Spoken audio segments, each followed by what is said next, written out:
નમસ્કાર ખેડૂત મિત્રો, હું ખાજર કુલદીપ ફરી એકવાર આપ સૌનું હાર્દિક સ્વાગત કરું છું.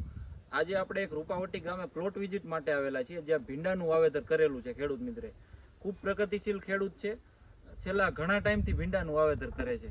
ઘણી વેરાયટી લગાડી ચૂક્યા છે, પણ આ વખતે એને પૂછીએ, બહુ સારી વેરાયટી થઈ છે. કઈ વેરાયટી વાવી છે, કઈ કંપનીની છે અને એને કેવી લાગી. તો નમસ્કાર. આખું નામ બોલો. દેવકુભાઈ જેસાભાઈ ગાંગાણી, ગામ રૂપાવટી.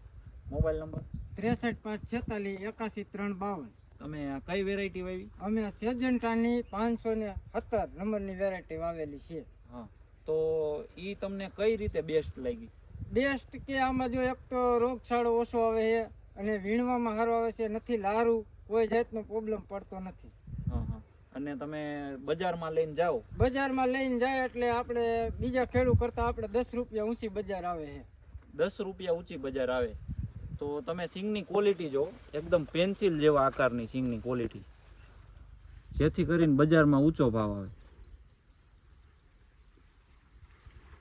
અને તમારા ગામમાં ફૂલ ભીંડાના વાવેતર થાય, બધી વાવેતર. તો બીજાને ભીંડો કેવો છે ને તમારી મુકાબલે કેવો છે? આપણે એના કરતા ગણે એટલે 100% સારો ગણે. હા હા. તો બીજાને બગડી ગયા ને એવું બધું થઈ ગયું છે, પણ આપણે હજી કોઈ જાતનો પ્રોબ્લેમ આમાં આવ્યો નથી. હા હા. અને લાડુ નથી લાગતું? લારું જરાય નથી લાગતું. એમના ખુલ્લા હાથે વીણી લ્યો તોય ચાલે.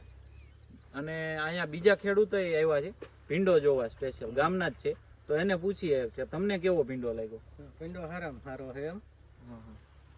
અને બીજાને બગડ્યા પણ વાંધો નથી આવ્યો.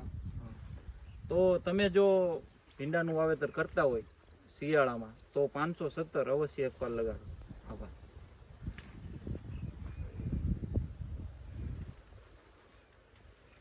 આપણે ભીંડા તો